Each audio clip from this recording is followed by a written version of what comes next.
네, 국제경제부 퇴근해도 될까요? 시작하겠습니다. 오늘도 남승표 기자, 또 권영욱 기자 함께합니다. 안녕하십니까? 안녕하십니까? 네, 안녕하십니까? 오늘은 또 이제 특별하게 권영욱 기자가 이렇게 중계를 통해서 만나 뵙게 됐습니다. 네, 오늘은 또 중앙은행의 향후 정책 방향성을 미리 설명하는 이 포워드 가이던스에 대해서 남승표 기자가 준비한 아이템이 있다고 하는데 또 어떤 이야기죠? 지난 7월 FOMC 이후의 그 프레스 컨퍼런스 언론 기자회견에서는 이제 여러 가지 파월 의장의 이야기가 나왔습니다만은 또 하나 이제 뭐 시장에서 그렇게 화제가 되지는 않았지만 눈여겨 살펴봐야 할 것이 더 이상의 어떤 포워드 가이던스를 제시하지 않고 어떤 금리 결정에 있어서 미팅 바이 미팅 즉 회의마다 결정하도록 하겠다는 이야기를 파월 의장이 밝혔습니다. 네. 이게 이제 어떤 의미인지를 조금 들여다볼 필요가 있다고 생각을 해서 이제 가져왔는데요. 이게 이제 우리 같은 경우는 사실 일반 시청자분들께서 어떤 포워드 가이던스를 그렇게 자주 접하시지도 않으실 것이고 그러다 보니 그냥 그런가 보다라고 하실 수 있을 텐데 여기 이 기사를 보시면 기사를 쓴 사람이 보면 by the editorial board라고 해서 월스트리트 저널 그 사설이라고 볼 수 있겠습니다. 편집부에서 네. Goodbye Fed Forward Guidance라고 이렇게 이제 돼 있습니다. 물론 이제 뭐 물음표를 붙이면서 그렇게 되기를 희망해 보자라고 했는데 일단 월스트리트 저널 같은 경우는 이 포워드 가이던스 중단을 환영하는 입장이라고 볼 수 있겠습니다. 약간 중앙은행이 먼저 이제 향후 경제 방향성에 대해서 지침을 내놓는 건데 왜 어떻게 해서 이제 월저가 그런 얘기를 했는지. 네, 그러면은 이제 포워드 가이던스라는 게 무엇이고 그리고 왜 이런 것이 나왔는지를 이제 볼 필요가 있는데요. 월스트리트 저널의 이제 기사를 보면 이 포워드 가이던스라는 것이 그렇게 오래된 관행은 아니었다고 합니다. 기사를 한번 쭉 보시면은 This practice has become so common it's easy to forget 이렇게 돼 있는데요. 이제 이 포워드 가이던스라는 게 너무 이제 일반적이다 보니까 이게 사실은 비정상적이라는 거를 잊기가 쉽다는 거죠. 그러면서 이제 뒤에 나오는 문장을 보시면은 연준의 어떤 그 소통의 역사를 살펴보면 연준이 금리 결정에 있어서 그렇게 많은 말을 하지 않았다라고 이야기를 합니다. 옛 연준 의장들인데 뭐 윌리엄 맥체스니 마틴이라든지 아서 번즈라든지 폴 볼커 뭐 이런 사람들은 어떤 사람들이었냐면 어떤 타이틀 립스 해서 그 타이틀 립트 어바웃 퓨처 팔러시라고 돼 있는데요. 그 미래 정책에 대해서는 거의 이야기하지 않았다는 겁니다. 약간 조심하고 함구하고 그런 네네. 스탠스를 보였다는 거죠. 그러면서 왜 그런데 이 이른바 포워드 가이던스 향후 정책 방향, 통화 정책 방향에 대한 이런 언급들이 유행하게 됐냐면은 이제 기사에 나와 있습니다만 앨런 그린스펀 연준 의장이 이제 등장하면서부터 어떤 포워드 가이던스라는 것이 어떤 중앙은행에서 하나의 어떤 유행처럼 나왔다는 거예요. 그러면은 이 포워드 가이던스라는 게 도대체 왜 나왔느냐? 네. 여기에는 이제 두 가지 이유가 있다고 볼 수 있습니다. 그 앞서 이 그 월저널의 논설이 나오기 전에 그 제임스 맥킨토시라는 그 월스트리트 저널 기자가 쓴 이제 칼럼이 있는데요. The Fed needs to rewrite its playbook 해서 연준은 대본을 다시 쓸 필요가 있다라는 이제 칼럼에서 연준이 무엇 때문에 이 포워드 가이던스를 선택했는지에 대해서 이제 두 가지 이유를 들어서 설명을 합니다. 그게 뭐냐면 어떤 기본적으로 연준도 어떤 민주주의 그 의사 체계 내에서의 한 어떤 정책 기관으로서 어떤 책임성이 있기 때문에 자신의 정책에 대해서 설명을 해야 되는 부분이 있는데 이거는 이제 기본이고 이걸 제외하고 이제 두 가지 이유가 있는데 그게 뭐냐면은 이코노믹 펀더멘털 경제 근본에 의해서 정당화될 수 있는 것을 넘어서는 수준의 그 볼라틸리티 어떤 변동성을 피하기 위해서 그래서 미리 시장의 얘기를 그래서 설명을 하는 거죠. 시장의 어떤 방향을 제시한다는 측면이 있고 또 하나가 뭐가 있냐면 우리가 연준이라든지 중앙은행이 결정하는 기준금리가 뭐냐면 단기금리입니다. 그렇죠. 이게 특히 뭐 하루짜리, 미국은 오버나잇이고 우리나라 같은 경우는 이제 7일물 금리 뭐 이런 식인데요. 굉장히 단기금리입니다. 그러면은 장기금리에 대해서 연준이 어떤 제어를 하기가 이제 쉽지 않은 것이거든요. 네. 그래서 이 포워드 가이던스라는 것을 통해서 장기금리를 어떤 조작하려고, 이게 통제하려고 든 것이죠. 명확하게 뭐 이렇게 한다가 아니라 메시지를 전함으로써 이제 장기금리까지 영향을 미치겠다. 뭐 이런. 예를 들어서 네. 그 장기금리가 왜 어떻게 움직이냐면은 이제 물가라든지 여러 가지 경제 변수에 대한 시장 참가자들의 예측을 통해서 이제 가는 건데 연준이 우리는 앞으로 기준금리를 뭐 올해까지는 계속해서 낮게 유지할 거야 라든지 혹은 어느 시기가 되면 우리는 금리를 올릴 거야 이런 얘기들을 하게 되면 네. 시장 참가자들이 장기물 금리를 예측을 할 때에 연준의 이런 발언을 의식을 하지 않을 수가 없거든요. 그렇죠. 당연히 연준. 그러면 연준이 상당 기간 낮은 금리를 유지하겠다라고 한다면 예를 들어서 경기 침체가 예상된다고 했을 때에 어떤 식으로 가야 될까? 혹은 또 물가가 오를 것 같은데 연준이 금리를 안 올린다고? 뭐 이런 식으로 해서 이제 그 시장 참가자들이 장기 금리 예측에 이제 영향을 미치게 된다는 거죠. 대비를 다 하겠죠. 네. 그래서 이제 월저널이 보기에는 이런 큰 두 가지 이유에서 연준이 그동안 포워드 가이던스를 이제 시행을 해왔는데 이게 이제 왜 문제가 되느냐? 우리가 바로 1년 전을 생각하면 이 포워드 가이던스가 얼마나 형편없는 정책이었는지를 바로 알 수가 있습니다. 1년 전의 경제 상황을 네. 생각하면요. 네. 그래서 작년에 그렇게 인플레이션이 이미 급등할 조짐을 보이고 할 때에도 연준은 어떤 완전 고용 목표를 달성할 때까지 어느 정도 인플레이션이 오르더라도 우리는 이것을 허용할 것이다. 이런 스탠스를 계속해서 유지를 했거든요. 그렇죠. 네. 그러다가 올해 들어와서 이게 막 8%, 9%까지 가고 이게 막 40년 내 최고를 경신해 버리니까 급격하게 태도를 바꿔버립니다. 그래서 결국은 이 포워드 가이던스를 믿었던 결과가 뭐냐면 연준이 경제 상황을 오판하고 있구나. 연준이 실수를 하는구나 하면서 네. 연준에 대한 신뢰도만 떨어뜨리는 결과를 가져온다는 거예요. 그래서 이게 꼭 연준만의 문제가 아니라 캐나다 중앙은행이라든지 뭐 ECB 도. 잉글랜드 은행 뭐 이런 곳들도 어떤 숱한 그 포워드 가이던스를 내놨는데 이것들을 이제 위반하는 사례가 많았고 네. 심지어 이제 영국 의회는 잉글랜드 은행 총재에 대해서 뭐 거짓말장이라고 부르고 뭐 그런 상황까지 갔다는 거죠. 그래서 이제 더 이상 이런 식의 어떤 포워드 가이던스는 중단해야 된다.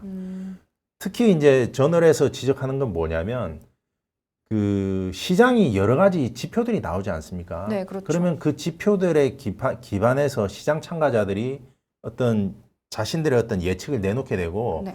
그런 여러 가지 예측들이 결국은 어떤 결과를 놓고 누가 맞았고 누가 틀리고 이런 옥석이 가려지면서 시장의 정화작용을 거쳐서 어떤 지표에 기반해서 합리적인 추론으로 가는 길이 있는데 네. 연준의 포워드 가이던스가 이걸 오히려 어지럽힌다는 거예요. 오히려 좀 더 예측할 수 있는 범위 시야가 제한이 됐다. 뭐 그렇죠. 이런 얘기죠. 특히 또 이제 언급하는 것 중에 하나가 뭐냐면 점도표가 있습니다. 그렇죠. 점도표가 뭐냐면은 FOMC 위원들의 경제 전망, 프로젝션을 표로 이렇게 찍어서 나타내는 거거든요. 네, 그렇습니다. 근데 이 점도표라는 것도 결국은 예측인데 이것도 보면은 예측이라기보다는 FOMC가 열리기 전까지의 경제 지표들을 가지고 고려를 해서 다시 이것을 후행 반영하는 오히려 후행 지표적인 성격이 있다는 거예요. 네. 점도표라는 것이 어떤 미래의 정책 경로를 보여준다기보다는 과거의 지표에 의해서 수정된 연준 그 FOMC 위원들의 생각을 보여주는 거에 불과하다. 이런 식으로 이제 월스트리트 저널은 이제 비판을 하면서 더 이상 그 연준이 이런 식의 정책을 해서는 안 된다. 특히 이 포워드 가이던스라는 것이 꼭 FOMC 끝나고만 있는 것이 아닙니다. 일단 연준 위원들, FOMC에 참가하는 위원들이 보면 이제 연준 가버너들, 이사들이 있고 그다음에 이제 지역 연은 총재 중에서 이렇게 순번이 된 사람들이 참석을 하는데 네. 이런 사람들이 각종 연설에서 자신의 어떤 경제에 대한 관점이라든지 어떤 금리 수준에 대한 견해들을 막 얘기를 한단 말이에요. 네. 이것도 일종의 포워드 가이던스입니다. 그렇죠. 메시지를 던지는 거니까. 그러면은 이런 메시지들이 그러면 정확하냐? 그럼 시장 참가자들의 어떤 자율적 판단과 시장의 기능을 오히려 혼란시키고 어지럽힌다. 네. 게다가 이제 최근에 그 6월 FOMC 앞두고 그 기대 인플레이션이 급등하는 현상이 나왔을 때 연준이 어떻게 했습니까? 월저널이라든지 특정 매체를 통해서 FOMC에서 어떤 울트라 자이언트 스텝이 나올 수 있다는 사실을 흘렸잖아요. 그렇죠. 이런 식의 그 정책 소통은 굉장히 바람직하지 못하다라고 이제 월저널은 강하게 비판한 것이죠. 위험할 수도 있다. 네. 그러면서 이제 이 저널이 이 사설에서 그러면 굿바이 포워드 가이던스냐 그렇게 희망해 본다라고 얘기한 건 뭐냐면 파월 의장이 7월 FOMC 이후 기자회견에서 포워드 가이던스를 중단하고 미팅 바이 미팅 회의별 어떤 금리 결정으로 이제 전환한다라고 하면서도 어떤 통화 정책이 충분히 어떤 긴축적으로 갔을 때에 어느 시점에서 이것의 효과를 평가하기 위해서 좀 속도를 늦출 수 있지 않겠느냐 이제 이런 발언을 했다는 거죠. 네. 그래서 이 부분에 대해서도 월저널이 보기에는 이거 아직도 포워드 가이던스 던지던 습성을 못 버렸네. 그래서 과연 이 연준이 이 포워드 가이던스를 완전히 벗어날 수 있을까? 이제 거기에 대해서 좀 우려를 하는 면이 이제 레더스 호프라고 이제 적은 면에 반영이 됐다고 볼 수 있겠고요. 어떻게 보면 연준의 실력이 그만큼 없었다고도 볼 수 있고, 여튼 그렇습니다. 그래서 이제 시장이 시장다워지려면 시장이 스스로 지표를 보고 판단을 할 수 있어야 되고, 중앙은행이 거기에 대해서 어떤 가이던스를 주는 것은 더 이상은 필요하지 않다. 그리고 그 효력은 유효하지 않다. 이것이 월스트리트 저널이 제가 오늘 가져온 이 월저널 기사의 어떤 요지라고 생각합니다. 그래서 이제 굿바이 포워드 가이던스 이런 얘기를. 이게 아마 유행이 되지 않을까 싶어요. 이게 사실 연준이 먼저 꺼낸 것이 아니고 유럽 중앙은행에서 이제 라가르드 총재가 그 금리 인상 요 발표할 때에 더 이상 어떤 포워드 가이던스를 제공하지 않겠다라는 그렇죠. 얘기를 먼저 했고요. 그 이후에 열린 이제 7월 FOMC에서 미국 연준도 포워드 가이던스를 이제 중단한다. 이제 이렇게 이야기를 했습니다. 네, 지금 그 포워드 가이던스에 대한 그 월저널 기사도 잘 보고 설명을 잘 들었는데 제가 조금만 더 보충 설명을 좀 해보겠습니다.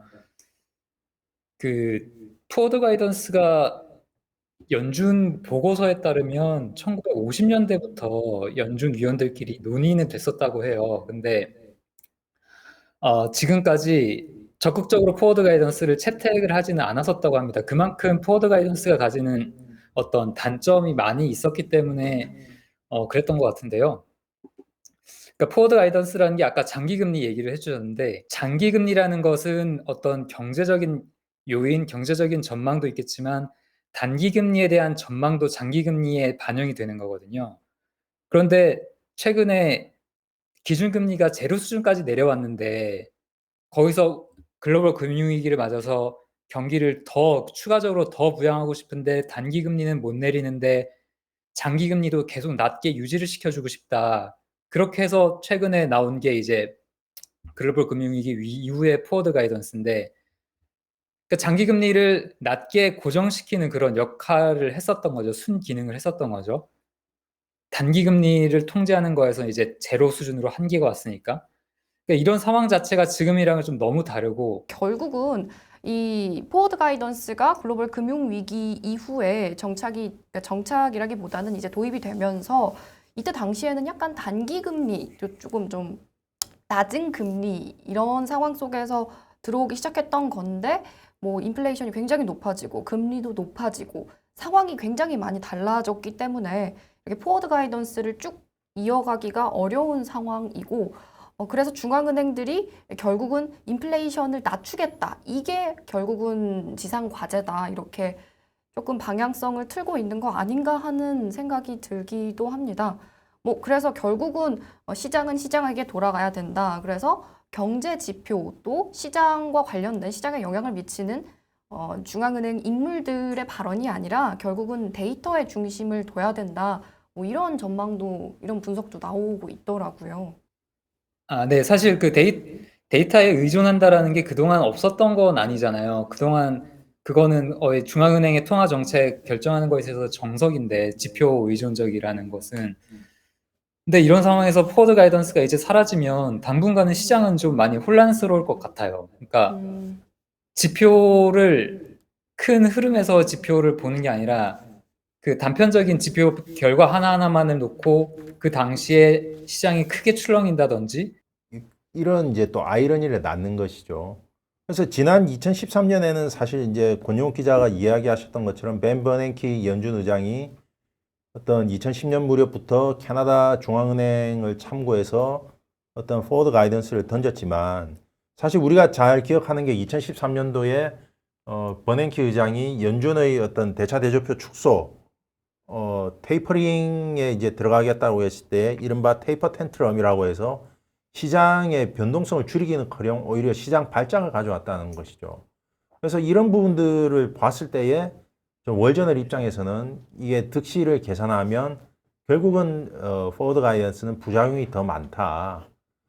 그렇게 좀 보는 게 아닌가 싶기도 하고요. 근데 참 어려운 것 같습니다. 시장의 어떤 예측 가능성을 안겨준다는 것과 그 다음에 이 중앙은행이 그런데 계속해서 틀린 예측을 하고 있는데 그럼 이걸 어떻게 할 거냐. 이 양자 사이에서의 어떤 긴장이 현재로서는 좀 포워드 가이던스 중단으로 기울었지 않았나 그런 생각이 듭니다. 네, 오늘은 중앙은행의 의도를 알리고 향후 경제 방향성 전망에 대해서 미리 설명하는 포워드 가이던스에 대해서 심도 있게 얘기를 나눠봤습니다. 네, 그럼 오늘도 얘기 여기까지 해보고 저희 국제경제부는 이만 퇴근해 퇴근하겠습니다. 보겠습니다.